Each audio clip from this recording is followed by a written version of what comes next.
찬송하리로다. 그는 우리 주 예수 그리스도의 하나님이시요 자비의 아버지시요 모든 위로의 하나님이시며 우리의 모든 환난 중에서 우리를 위로하사 우리로 하여금 하나님께 받은 위로로서 모든 환난 중에 있는 자들을 능히 위로하게 하시는 이시로다. 그리스도의 고난이 우리에게 넘친 것 같이 우리가 받는 위로도 그리스도로 말미암아 넘치는도다.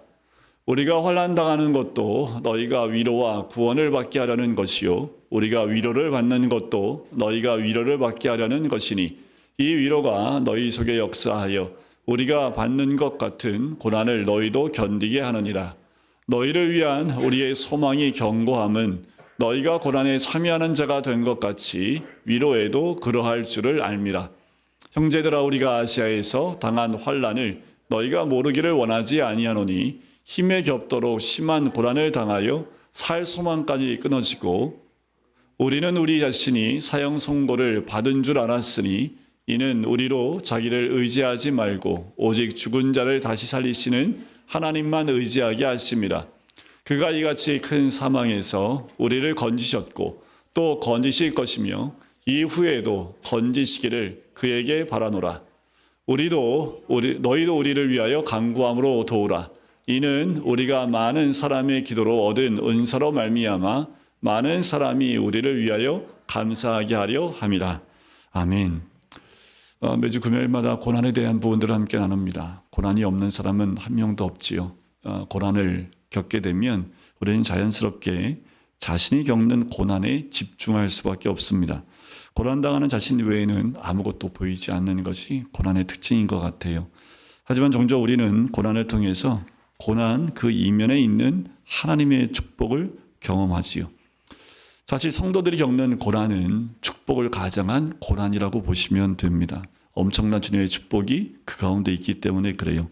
본질상 하나님의 축복이 아닌 고난은 성도에게 일어나지 않습니다. 이걸 믿는데 좀 시간이 걸려요. 이게 고난이 축복이라는 것을 고난 가운데 있는 사람이 들으면 힘들어 죽겠는데 목사님 맨날 축복이래 이렇게 얘기하시고, 고난이 지나서 이게 축복이라는 걸 깨닫는 그 순간에는 그게 얼마나 큰 은혜인지 하면서 목사님 말씀이 맞아요 라고 끄떡여요. 그런데 또 고난 속에 들어갔을 때 이 말씀 들으면 목사님 맨날 고난은 축복이라고 얘기한다고 툴툴거리시는 분도 계실지 모르겠습니다. 하지만 성경에 나와 있는 모든 고난은 변장한 하나님의 축복으로 나와 있어요. 그러기에 우리는 고난 속에서 고난의 이면, 그 고난 너머를 볼 수 있는 믿음의 눈과 또 그 해안이 열리기를 주의 이름으로 간절히 축원드립니다. 오늘 사도 바울은 그 부분을 우리에게 알려주고 있어요. 고린도후서 1장에서 사도 바울은 자신이 당하는 고난에 대해서 쓰고 있습니다. 제일 먼저 우리는 5절에 나오는 고난 앞에 그리스도라는 단어가 붙어 있는 것을 볼 필요가 있습니다. 그리스도의 고난이에요. 사도는 자기가 겪고 있는 그 고난을 그리스도의 고난이라고 표현하고 있습니다. 어떤 의미에서 그렇게 표현한 것일까요? 사도는 자기가 믿음으로 말미암아 그리스도와 연합했기 때문에 당하는 고난이라는 그 의미에서 이렇게 쓴 거예요. 그래서 자신의 고난이 그리스도의 고난이라 표현을 합니다. 그 유명한 말씀이 있지요. 저번 주일날 우리가 갈라디아서 2장 말씀 함께 보았는데 2장 20절 말씀에 사도 바울의 믿음의 고백이 있습니다. 다음 페이지 열어주시면 그 말씀이 준비되어 있어요. 내가 그리스도와 함께 십자가에 못 박혔나니 그런즉 이제는 내가 사는 것이 아니요 오직 내 안에 그리스도께서 사시는 것이라. 이제 내가 육체 가운데 사는 것은 나를 사랑하사 나를 위하여 자기 자신을 버리신 하나님의 아들을 믿는 믿음 안에서 사는 것이라. 그러니까 이 말씀만 봐도 주님과 내가 하나라는 거지요. 이런 고백을 했던 사도 바울이기 때문에 그가 당하는 고난은 그리스도를 위한 고난일 뿐 아니라 그리스도를 믿는 믿음 때문에 당하는 고난이며 그리스도와 연합한 자로서 당하는 고난이라는 말입니다. 이것은 그리스도에 대한 사람들의 태도, 곧 자신에 대한 태도임을 이야기하는 거예요. 예수에 대한 그 마음이 자기에 대한 마음과 같다라는 거지요. 세상은 예수님을 기쁘게 받아들이지 않습니다. 거부하지요. 또 예수님을 십자가에 못 박으도록 내놓았던 그 사람들이 그 그리스도를 믿는 사도 바울에게도 그와 같은 똑같은 태도를 한다라는 거지요. 사도 바울은 이런 고난을 자신이 겪었다고 말하는 대신에 겪다라는 말 대신에 넘쳤다라는 단어를 쓰고 있어요. 사도 바울은 실로 고난을 넘치도록 받은 사람이었습니다. 아마 우리 중에도 우리 인생 가운데 고난이 넘치는 인생도 있을 것입니다. 사도 바울은 그가 부활하신 주님을 만난 그 날부터 주님의 이름을 위해서 고난을 많이 받을 것이다 라는 말씀을 들은 바가 있습니다. 사도행전 9장 15절과 16절에 사도 바울의 눈을 뜨게 했던 아나니아에게 주신 메시지입니다. 주께서 이르시되 가라, 이 사람은 내 이름을 이방인과 임금들과 이스라엘 자손들에게 전하기 위하여 택한 나의 그릇이라. 그가 내 이름을 위하여 얼마나 고난을 받아야 할 것을 내가 그에게 보이리라. 오죽하면 이 고난이 얼마나 크면 예수님을 만난 그 순간에 사도 바울에게 내 고난이 얼마나 큰지 내가 보여주겠다라고까지 말씀해 주십니다. 바울은 사도로서 특별한 고난, 즉 교회를 세우기 위한 고난으로 부름을 받았다는 점에서 그의 고난을 그리스도의 고난이라고 또 사도적 고난이라고 말할 수 있겠지요.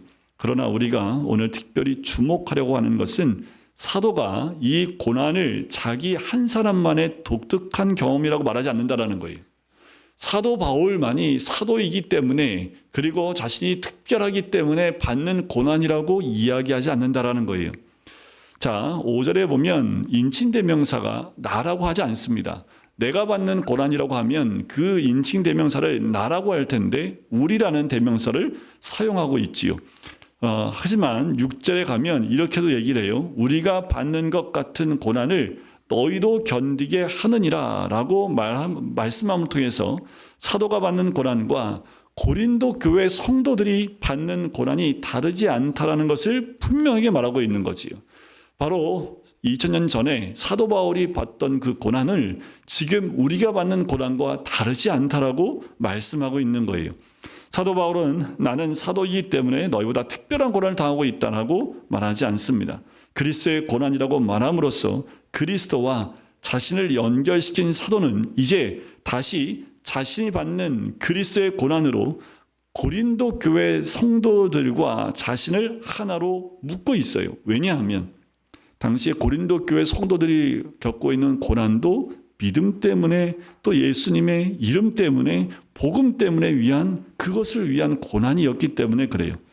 자, 우리 현실을 보면 그 고난과 아픔 때문에 때로는 가정이 힘들어지거나 또 공동체가 깨지거나 다툼이 깊어지는 것을 많이 경험하게 됩니다.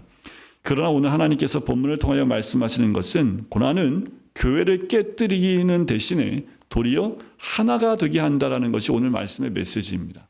고난이 오히려 심하면 심할수록 그 고난을 통해서 공동체가 하나 되어지고 교회가 하나 된다는 거예요.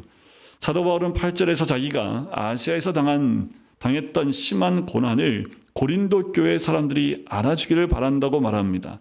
어떻게 해요? 힘에 겹도록 심한 고난, 이어서 살 소망까지 끊어지는 극한 고난이었다라고 얘기를 해요. 사도 바울이 이렇게 얘기하면요, 진짜예요. 사도 바울이 죽을 고생을 한두 번 겪은 게 아니기 때문에 웬만한 고난에 대해서 이렇게까지 표현을 안 합니다. 그런데 이 정도로 표현한 극한 고난이었다라는 거지. 우리는 이 고난이 어떤 것을 말하는 것인지 성경에서 찾아보려면 글쎄 여러 가지 찾아볼 수 있겠지만 정확하게 이 고난이 뭔지는 알 수 없지만 사도 자신이 사형 선고를 받았다고 느낄 만큼 심한 고난이었던 것은 분명합니다. 돌에 맞아서 죽은 줄 알고 내버렸던 경험도 있고 동족의 위험과 그리고 배를 타고 가다가 난파됐던 경험들과 수없이 많은 죽음의 고통들을 또 그 고난들을 겪었던 사람이 사도 바울이지요.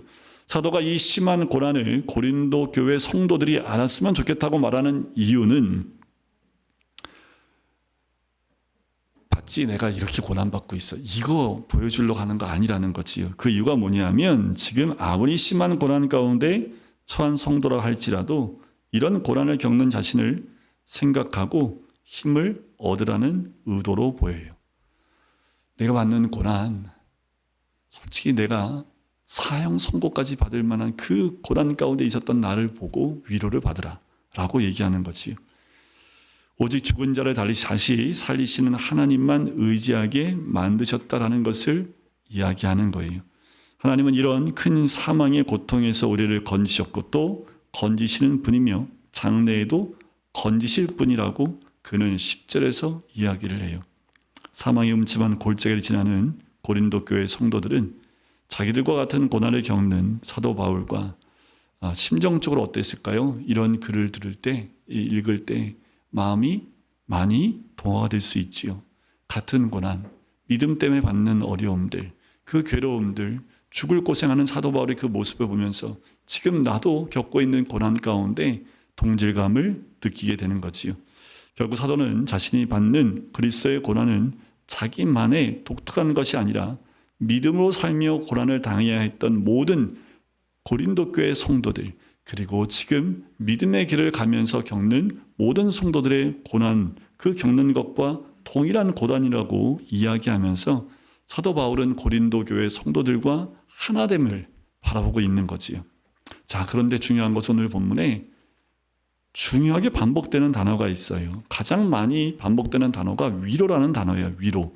이 단어는 보혜사라는 단어와 같은 어원을 쓰고 있습니다. 보혜사는 성령님을 의미할 때 쓰는 단어인데 파라클레토스라는 단어를 써요. 그 뜻은 뭐냐면 사람이 혹독한 시련을 겪을 때 그의 곁에 서서 그를 격려한다, 위로한다라는 의미가 있습니다. 즉 성도는 고난 중에 있을 때 결코 혼자 있지 않다는 얘기입니다. 보혜사 성령님께서 그 옆에서 그를 위로하시지요. 특별히 3절에 보면 사도 바울은 하나님을 얘기할 때 위로의 하나님이라고 얘기를 해요. 이는 보혜사 하나님이라는 의미를 전달하고 있는 거지요. 보혜사 성령님인데 하나님도 보혜사와 같은 역할을 하신다라는 거지요. 성자와 성령뿐 아니라 성부 하나님도 근본적으로 자녀들을 위로하고 또 보혜사 역할을 감당하시는 하나님이시다는 거지요. 언제 그렇게 하시냐 하면 4절에 나오는 말씀 가운데 모든 환난 중에서라는 거예요. 4절을 한번 다시 한번 볼까요? 4절입니다. 우리 같이 한번 볼까요? 시작. 우리의 모든 환난 중에서 우리를 위로하사 우리로 하여금 하나님께 받은 위로로서 모든 환난 중에 있는 자들을 능히 위로하게 하시는 이시로다. 자, 모든 환난이라는 단어가 2번이나 반복해서 나옵니다. 사도는 하나님께서 위로하시지 않는 고난은 하나님 백성에게 존재하지 않는다라고 말하는 거예요. 이것은 고난의 삶을 살았던 사도의 산 경험에서 나온 고백이지요. 고난을 겪었던 사도 바울이 고난을 통해서 겪게 된 그 사실을 고백하는 거예요. 아시아에서 당한 그 고난, 극한 고난 속에서도 사도는 하나님의 위로를 경험했습니다. 사도는 또 그리스도의 고난이 우리에게 넘친 것 같이 우리가 받는 위로도 그리스도로 말미암아 넘치도다라고 5절에 얘기합니다.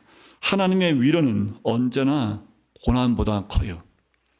하나님의 위로는 내가 받는 아픔보다 더 큰 위로가 주어진다라는 거지요. 그래서 사도는 자신이 아시아에 겪었던 극한 고난도 감당할 수 있었다라고 얘기하는 거예요. 바로 하나님의 위로 때문입니다. 힘들고 어려울 때 하나님 앞에 가십시오. 사람에게 아무리 위로를 받아도 그 위로는 한계가 있습니다. 하지만 힘들고 어렵고 고난 가운데 있을 때 그때 주를 만나면 그 큰 위로하심과 또 함께 하시는 위로가 더 크게 우리에게 주어지는 것이요. 여러분, 이런 위로를 아시기를 원합니다.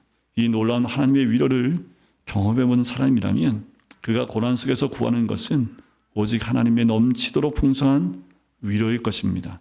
우리가 하나님의 위로를 조금밖에 경험하지 못하고 있다면 그것은 우리의 고난이 작기 때문에 그래요. 그런데 더 큰 하나님의 위로를 받고 싶으세요? 그러면 좀 더 큰 고난을 받으시면 위로를 받을 수 있겠지요. 더 큰 하나님의 위로와 함께 하시는 그 은혜를 경험하는 게 좋다는 거지요.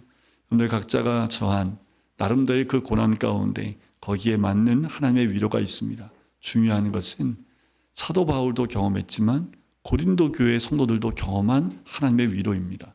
이것은 누구 몇 명에게만 주어진 위로가 아니라 주를 믿고 있는 모든 사람들에게 주어지는 하나님의 축복이지요.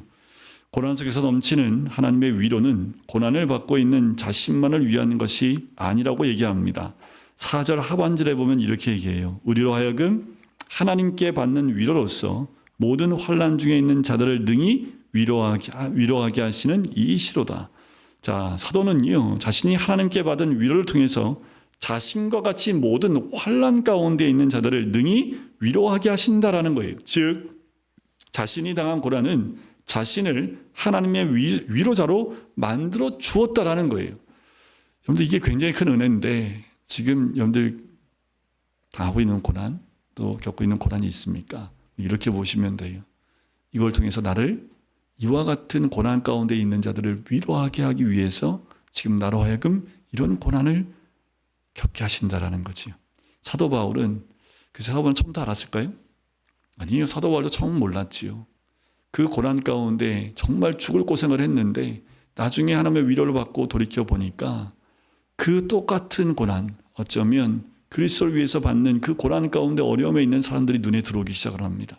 그리고 하나님 마음으로 그들을 위로해 주기 시작했다라는 거지요. 사도가 복음을 전했던 고린도라는 도시는요, 도덕적으로 굉장히 음란하고 개방적인 이교 도시입니다. 그래서 18개월 동안 복음을 전했고 그 열매로 거기에 주님의 교회가 세워지게 되지요. 그리고 예수님을 믿게 된 고린도 교회 성도들이 그들의 믿음으로 말미암아 그 도시에서 겪는 핍박과 고난을 사도는 누구보다 잘 이해하고 있었습니다. 그래서 그는 자신이 당한 고난과 그때마다 넘치도록 주셨던 하나님의 위로를 말함으로써 자신을 고난 가운데 있는 그들 자신과 함께 하나로 보고 있다라는 거지요. 심지어 사도는 자신이 겪는 고난이 고린도 성도들을 위로하기 위해서 하나님께서 주신 고난이라고 이야기를 해요. 6절에 보시면 그 내용이 나오지요. 우리가 환난 당하는 것도 너희가 위로와 구원을 받게 하라는 것이요, 우리가 위로를 받는 것도 너희가 위로를 받게 하려는 것이니 이 위로가 너희 속에 역사하여 우리가 받는 것 같은 고난을 너희도 견디게 하느니라. 사도 바울이 겪었던 고난에 대한 결론이 또 이거지요. 저는 이 말씀 묵상할 때 주일날 함께 나눴던 아프리카 콩고의 선교사였던 헬렌 로즈비어 선교사님을 한번 다시 나눠보려고 합니다. 이분은 영국 캠브리지 대학에서 의학을 공부한 후에 1953년에 아프리카 콩고로 들어가서 의료 선교사의 역할을 감당해요. 여자 의사였기 때문에 이 콩고에 들어가서 간호사들을 양성하는 데 성공적인 사역을 감당합니다. 근데 1964년에 내전이 터지게 되지요. 그리고 그녀는 반군에 붙잡혀서 5개월 반 동안 심한 고문과 함께 강간을 당하게 됩니다. 그녀의 인생에 말할 수 없는 어마어마한 고통을 겪게 돼요. 한때 절망 속에 빠졌었습니다. 그런데 그녀는 놀랍게도 하나님의 은혜를 경험하게 돼요. 다시 회복을 합니다. 사도 바울에게 그랬듯이 하나님의 위로는 그녀가 경험한 고통보다 더욱 넘치는 것이었지요. 그래서 너무나 힘들고 어려운 그 몸과 마음과 모든 상처들이 하나님 앞에서 회복되기 시작을 합니다. 그리고 정확하게 2년 후에 1966년에 다시 자신을 질법했던 그 콩고로로 다시 사역을 감당하기 위해서 들어가요. 그런데 그곳에 들어갔더니 그 선교사님 눈에 들어왔던 건 뭐냐면 자기와 똑같은 경험을 했던 그 여인들이 들어오기 시작을 하는 거예요. 그 여인들 한 명 한 명을 끌어안고 위로해 주기 시작을 합니다. 자기가 받았던 하나님의 위로를 그 콩고에 있는 고통 가운데 있는 그 여인들을 끌어안고 그들을 위로하기 시작을 해요. 그녀가 그들이 겪는 고난을 동일하게 겪은 사람이었기 때문에 가능했던 일이지요. 이후에도 그녀는 많은 저술과 강연으로 세계 여러 곳에서 하나님의 도구로 쓰임을 받았습니다. 물론 우리 누구 어떤 사람도 이런 식으로 고난을 받기를 원하지 않지요. 그럼에도 불구하고 이런 일들은 대부분 인간의 죄악으로 오는 고난일 때가 많습니다. 비록 그 어떤 일이 우리 인생에서 일어난다 할지라도 우리가 알 것은 거기에는 하나님의 선하신 섭리가 있다는 사실이에요. 그것을 사도는 6절에 우리가 환난 당하는 것도 너희가 위로와 구원을 받게 하는 것이요 우리가 위로를 받는 것도 너희가 위로를 받게 하는 것이니라고 이야기해요. 이렇게 성도의 고난은 위로의 사람을 만듭니다. 고난 속에서 하나님의 위로를 경험한 사람들은 하나님의 위로를 전하는 위로자들이 되는 거지요. 상처받은 위로자, 상처받은 치유자가 되는 거예요. 이런 방식으로 고난은 성도들로 하여금 더욱 그리스도의 연합을 깊이 경험하게 해줄 뿐만 아니라 하나님의 백성들을 하나로 묶어주는 띠가 되는 거지요. 오늘 본문 전체에는 고난과 위로라는 주제 아래에서 사도 바울과 고린도 교회가 하나가 되는 경험을 강조하고 있습니다. 단지 사도 바울은 자기가 얼마나 큰 고난을 받고 있는지만 이야기하는 것이 아니라 그 고난을 겪은 이유와 함께 고린도 교회가 겪고 있는, 그 성도들이 겪고 있는 그 고난을 위로해 주면서 그 사도 바울과 고린도 교회 성도들이 하나임을 보여주고 있는 거지요. 개인만을 위한 것 혹은 그에게만 의미하는 고난이 아니라는 거예요. 교회는 그리스도의 몸이지요. 그리스도의 몸은 나누어질 수 없습니다. 한 지체의 고통은 몸 전체가 느끼는 고통이지요. 이와 마찬가지로 고난 중에서 성도가 경험하는 하나님의 위로도 그 한 사람만을 위한 위로가 아닙니다. 나를 통해서 교회를 위로하시는 위로인 거지요.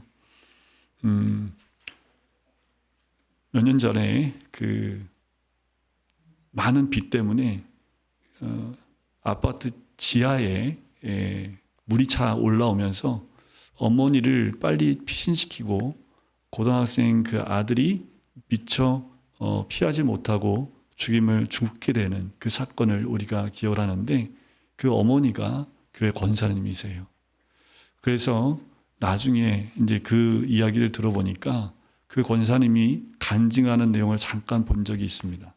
그 아들의 죽음 앞에서 많은 어려움의 시간들을 지나오면서 그 아들을 그리워하지만 하나님이 그 권사님에게 보여주신 은혜가 얼마나 큰지를 그 성도들 앞에서 울면서 또 웃으면서 기쁨으로 나눌 때 그 안에 있는 모든 성도들이 한 마음으로 그 권사님의 아픔도 느꼈고 하나님의 위로도 함께 느끼는 그 모습을 봐요.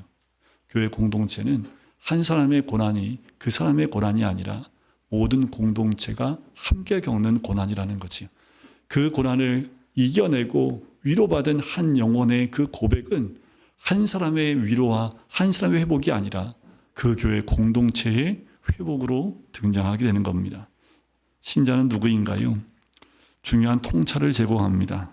우리가 하나님의 자녀라면 우리는 절대로 혼자만 존재하는 개별자일 수 없다라는 거지요. 성도는 그리스도의 몸의 지체로서 자신을 인식해야 합니다. 우리 개인이 아니라 공동체 안에 속해 있는 우리 자신을 인식해야 돼요. 성도는 자신의 존재가 교회의 지체임을 분명히 알아야 합니다. 이 성경적 관점은 개인주의적인 사고를 가지고 있는 우리에게 어쩌면 받아들이기 어려운 내용일지 모르겠습니다. 사도는 이런 전제에서 고린도 후서를 쓰고 있는 거예요. 사도가 아시아에서 당한 그 환난을 고린도 교회가 알아야 할 이유가 뭐가 있습니까? 왜요? 그들이 한 몸이기 때문에 그래요. 사도 바울이 받는 고난을 고린도 교회 성도들이 함께 당하는 것처럼 그 괴로움을 함께 느끼고 있다라는 거지요. 마치 우리 가족 가운데 내 아들이 고통 가운데 있을 때 그 고통을 아버지인 내가 동일하게 느끼고 있는 것과 마찬가지라는 거예요. 공동체의 아픔은 한 사람의 아픔을 우리 공동체가 함께 경험하고 느끼게 되는 거지요. 우리는 성경이 가르치는 이러한 신앙적 전제를 분명히 가지고 있고 살아가야 될 줄 믿습니다. 사도 바울은 여전히 고난 가운데 있는 자신을 위해서 기도해 달라고 부탁을 해요. 마지막 11절에 그 내용이 나오지요. 너희도 우리를 위하여 간구함으로 도우라. 이는 우리가 많은 사람의 기도로 얻은 은사로 말미암아 많은 사람이 우리를 위하여 감사하게 하려 함이라 라고 하면서 기도해 달라고 부탁을 해요. 사도는요, 자기가 받는 고난을 부끄러워하거나 숨기려 하지 않습니다. 여러분들, 우리가 개인이 겪고 있는 고난들 참 오픈하기 어렵고 쉽지 않은 경우도 있어요.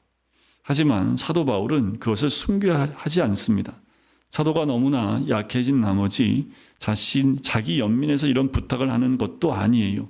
고린도 교회 성도들이 사도 바울과 함께 그리스도 안에서 교회로 부름받은 가족이기 때문에 그들에게 부탁하는 거지요. 여러분, 우리는 가족입니다. 그리스도 안에서 한 공동체이고 주님 안에서 하나가 된 공동체예요. 결국 고난을 통해 사도 바울이 경험한 위로는 고린도 교회 사람들 모두를 위한 위로가 되고, 사도 바울 자신의 감사는 고린도 교회 사람들 모두의 감사가 되는 것입니다. 이렇게 사도의 고난은 고린도 교회와 사도를 그리스도의 한 몸으로 하나 되게 해주는 도구가 된 거지요. 우리에게도 이런 일이 일어나야 합니다. 이것이 교회입니다. 그리고 이것이 교회가 되어가는 교회를 경험하게 하는 것이지요. 우리 안에 개인의 고난도 있고 공동체의 고난도 있어요. 한 가정의 그 고난이 공동체의 고난으로 함께 그 고난을 감당해 나갈 때 오히려 그 고난은 더 큰 은혜로 한 개인과 공동체를 하나 되게 하는 은혜가 있는 줄 믿습니다. 지금 강도사님이 우리 지금 다른 교회를 다니고 있어요. 평신도로. 열심히 사회생활하면서 돈 벌면서 중심 비전을 따라가고 있는데 지금 강화도 쪽에 있는 교회가 좀 특별한 교회라고 해서 한번 가봤대요. 갔다가 거기는 교인으로 등록을 하려면 6개월 동안 훈련을 받아야지 받아준대요. 근데 놀라운 건 이제 강사님이 결혼을 해요. 대구에서 결혼하는데 저한테 찾아와서 목사님 죄송해요. 결혼할 때 목사님한테 주례받으려고 했는데 그 교회는 무조건 담임 목사한테 그 주례받아야 된대요. 그래서 당연하지 교회 다니는데 그랬더니 그 교회 특징은 뭐냐면 누가 우리 교회 성도가 결혼하잖아요. 제주도라고 하면 다 간답니다. 성도들이. 대구에 다 내려온대요. 성도들이. 안 내려오면 배신자로 찍힌답니다. 근데 진짜로 그 목사님이 굉장히 강력하게 훈련시켜서 모든 걸 제쳐놓고 교회에 이제 어려움이 있거나 축하할 일이 있으면 무조건 거기가 1순위가 돼야 된대요. 그 훈련이 돼 있어서 가정들이 모든 무조건 다 떼뺏기고 다 간답니다. 그래서 목사님 그때 대구에서 목사님 와서 설교하시는데 주례해 주시는데 성도들이 다 오신다고. 그러면서 그 교회에 지금 훈련받고 있는데 참 특별한 교회인 것 같다고. 근데 제가 말씀을 준비하고 그 교회 얘기 들으면서 원래 교회가 그래야 되지 않나라는 생각이 들어요. 왜냐하면 한 가족이기 때문에. 그리고 한 사람이 교회 성도가 축하받을 일, 때로는 어려움 가운데 위로받을 일이 있을 때 모든 성도가 함께 축하해주고 함께 위로해주면 그 괴로움도 기쁨도 2배, 3배 아니면 하나님의 그 위로와 또 기쁨을 누릴 수 있는 거지요. 성도가 하나님께 받는 위로는요, 오직 그리스도로 말미암은 위로입니다. 이것이 굉장히 중요하지요. 오늘 이 말씀이 우리 자신에게 의미를 가지려면 이 조건이 반드시 필요해요. 5절에 언급된 그리스도로 말미암아라는 그 말입니다. 이것은 사도가 없어도 되는 말을 넣는 것이 아닙니다. 자, 한번 이 말을 빼고 5절 말씀을 보면 별 차이가 없어요. 그리스도의 고난이 우리에게 넘친 것 같이 우리가 받는 위로도 넘치는도다.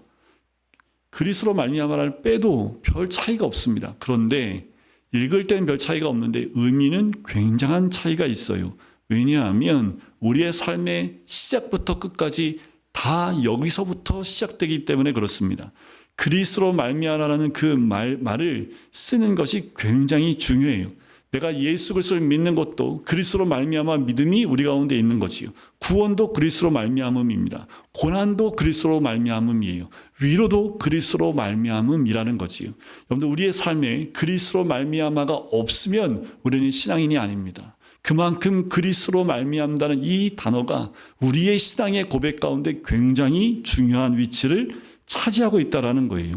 오직 그리스도로 말미암아 성도들에게 주어지는 위로라는 거지요. 단도직입적으로 말하지요. 예수 그리스도의 복음만이 우리로 하여금 모든 환난 중에서 하나님의 위로를 경험해야 하는 통로라는 말입니다. 이 그리스도의 복음을 통해서 하나님의 은혜를 알지 못한다면 사도가 말씀하는 바 넘치는 위로는 결코 경험할 수 없다라는 거지. 오늘날 교회에 만연한 오해가 있습니다. 그리스도 없는 위로, 그리스도 없는 위로를 구하고 주려고 하고 있다라는 거예요. 그런데 모든 위로는 그리스도로 말미암아야 합니다. 그리스도로 말미암지 않고는 아무도 아버지께로 갈 수 없듯 그리스도로 말미암지 않고는 아무도 아버지의 위로를 얻을 수 없습니다. 십자가에 못 박혀 죽으신 그리스도의 복음의 은혜를 아는 일이 없이는 아무도 하나님의 자녀가 될 수 없는 것처럼 마찬가지입니다. 그리스도로 말미암아 이 말은 사실 고린도후서 1장 전체의 열쇠예요. 아니요, 그리스도인의 삶의 열쇠입니다. 그리스도인이 당하는 모든 고난과 그 모든 고난 중에서 우리를 위로하시는 하나님의 모든 위로의 열쇠가 바로 그리스도로 말미암아입니다. 우리는 고난 속에서 넘치는 하나님의 위로를 경험하고 있습니까? 그 위로는 오직 그리스도로 말미암아 주어지는 위로입니다. 그리스도의 복음이야말로 하나님의 자녀들로 하여금 하나님의 넘치는 위로를 공급받게 하는 통로인 거지요. 그래서 3절에 찬양부터 시작을 하는 거예요. 찬송하리로다. 그는 우리 주 예수 그리스도의 하나님이시요 자비의 아버지시요 모든 위로의 하나님이시며, 찬송을 받으실 하나님은 바로 우리 주 예수 그리스도의 아버지이신 하나님이신 줄 믿습니다. 자, 그러므로 여러분에게 주어지는 고난에 대해서 여러분은 어떻게 반응하고 살아가십니까? 이게 그냥 중요하지요. 이제 우리에게 다가오는 고난을 우리는 어떻게 반응하고 살아가야 될지, 과거에는 어떻게 하셨습니까? 여러분, 오늘 본문을 통해서 주시는 하나님의 말씀에 우리는 어떻게 반응해야 합니까? 일반적으로 사람은 고난당할 때 자기밖에 보지 못해요. 그러나 하나님 말씀하십니다. 내가 받는 고난은 너만의 것이 아니다. 내가 받는 위로는 너만의 것이 아니다 라고 말합니다. 하나님을 보라고 하십니다. 하나님의 넘치는 위로를 경험하라는 거예요. 또 교회를 보라. 교회를 위한 고난이 되게 하라라는 거예요. 여기에 고난의 영광이 있습니다. 내가 받는 고난이 그리스도로 말미암아 하나님의 위로가 넘치게 할 뿐 아니라 이로 인하여 교회를 하나 되게 하고 하나님의 교회 모든 지체들에게 하나님의 위로를 전하며 그 위로로 말미암아 그들 모두가 고난을 능히 견디게 하시는 거지요. 그리고 그들이 서로를 위하여 기도하게 하며 결국 사도 바울이 혼자 부르는 솔로가 아니라 교회가 함께 부르는 코러스로 3절 말씀 찬송하리로다. 그는 우리 주 예수 그리스도의 하나님이시요 자비의 아버지시요 모든 위로의 하나님이십니다 라고 찬양하게 하시는 거예요. 그 찬양은 혼자의 독창이 아니라 모든 교회 성도가 함께 불러서 함께 코러스로 부르는 찬양이라는 거지요. 우리의 시각을 교정해야 합니다. 우리의 관점을 바꿔야 돼요. 개인의 삶에 일어나는 고난은 우리 개인 자신만의 것이 아니라는 거예요. 우리는 서로가 알아야 하고 서로에게 자신을 알려야 합니다. 고난조차도. 그리고 하나님을 보아야 하고 또 교회를 보아야 합니다. 이런 방식으로 하나님께서는 우리의 고난을 영광스럽게 하신다라는 거예요. 여러분, 지금 내가 당하고 있는 고난들, 내가 아파하는 그 아픔들 나누십시오. 주 안에서의 위로를 함께 나누고 또 아픔을 나누고 위로를 함께 나눌 때 진정 하나님의 은혜가 배가가 될 뿐만 아니라 우리 모두가 그 하나님의 영광을 찬양하는 입술이 될 수 있다라는 거지요. 그것이 진정한 교회 안에 공동체의 하나 된 모습이고 또 내가 받는 고난이 내 지체들의 고난의 위로자로 쓰임받을 수 있는 하나님의 사람이 될 수 있다라는 것. 그래서 여러분들 지금 당하는 고난 가운데 여러분들 쓰러지지 마시고 그 고난을 통해서 나를 세우시는 하나님의 은혜를 바라보면서 고난을 하나님의 위로로 이겨나가시길 주의 이름으로 간절히 축원드립니다. 그 위로자와 치료자의 모습으로 세워질 때 그 똑같은 아픔 가운데 있는 분들을 끌어안고 하나님을 찬양할 수 있는 주의 백성이 되시기를 주님의 이름으로 간절히 축원드립니다.